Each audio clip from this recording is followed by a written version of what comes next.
Yeah, I'm Alan, and and part of who's in my family is my wife, of course, Julie. She's our bookkeeper and works with that end of the business. And then we have, of course, my two sons, Mark and John. John's the oldest, and he's married. His wife's Courtney, and they have two children, Carson and Ellery. And then my other son, Mark, just a little bit younger than John, just about the same, about 3 years younger. Anyhow, Mark is married to Angie, and they're both SDSU grads as well as John, but they have 3 children, and that's Haley, she's the oldest of his children, and then Blake and Case, he's our youngest grandson, and he's a ball of fire. I'm Rodney Qual. I grew up, graduated from Lisbon, and married a classmate of mine in Lisbon, Angie, and we've got 3 children. Amanda's the oldest. Her husband is Adam Randash, and they live in West Fargo. They have 2 children. They've got Noah 3 and Eli's 1. And then the next in line is Tyler. He helps at the farm. He's involved, partner in the farm. His spouse is Carly, and they've got 2 children, Lakin, who's 4, and Colton, who's 3. And of course, she's a school teacher, and then our youngest son is Nathan, and his wife Paige. They've just had a baby in September, Ryder.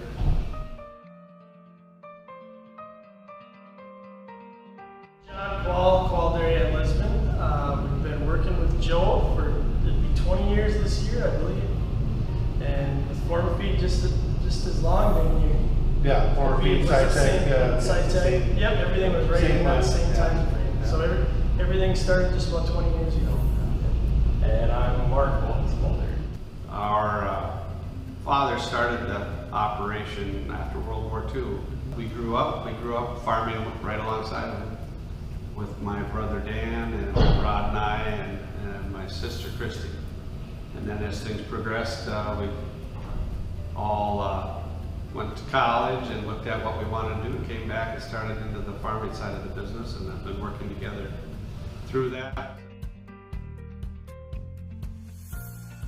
We let our children go off to college and pursue whatever career they want. We wanted to be sure if they were coming back, they wanted to come back. So my 2 sons were more involved in the dairy when they were at the farm, so they went to South Dakota State and took up some dairy science classes and that type of thing, and they still had the option at the end of college whether they were going to come back, and chose to. And as more family members discussed where they were headed, and that's what was leading us down this road.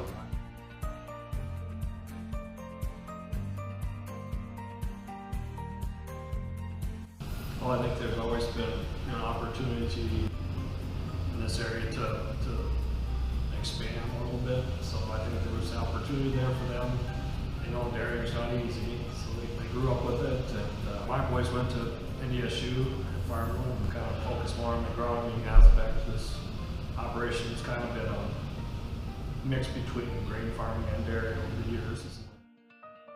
Yeah, we met as a family and had talked it over as to what we needed to do to make everyone available to be a part of the operation and support families in a way that was going to make ends meet and give them a lifestyle closer to what everyone else in the community has.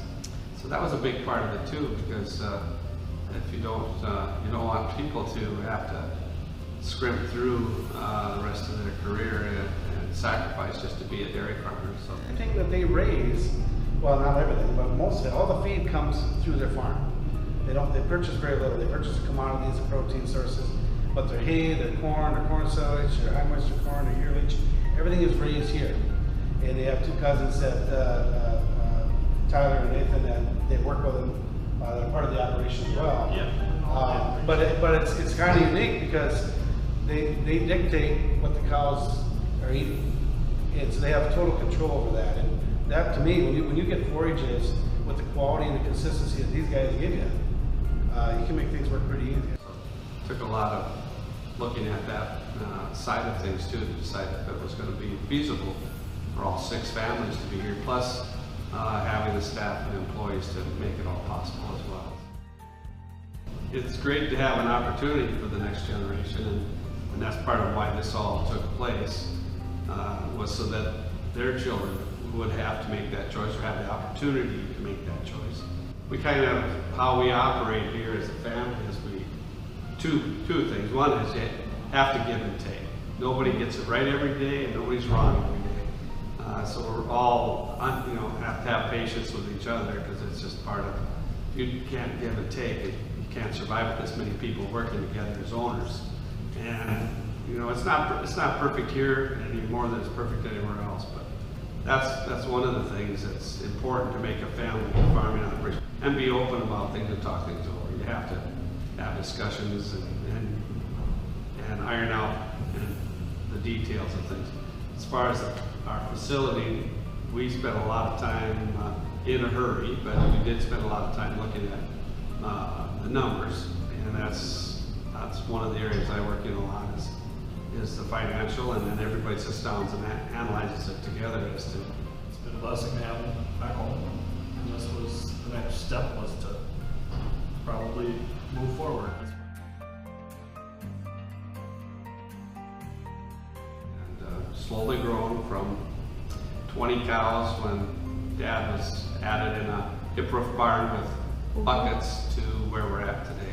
We were milking about 800 cows in a double 12 herringbone, and then through a little internal expansion and purchasing some herds, we're now up to just about 1,400 cows milking, and we installed the Gia Dairy Pro Q rotary, and it's a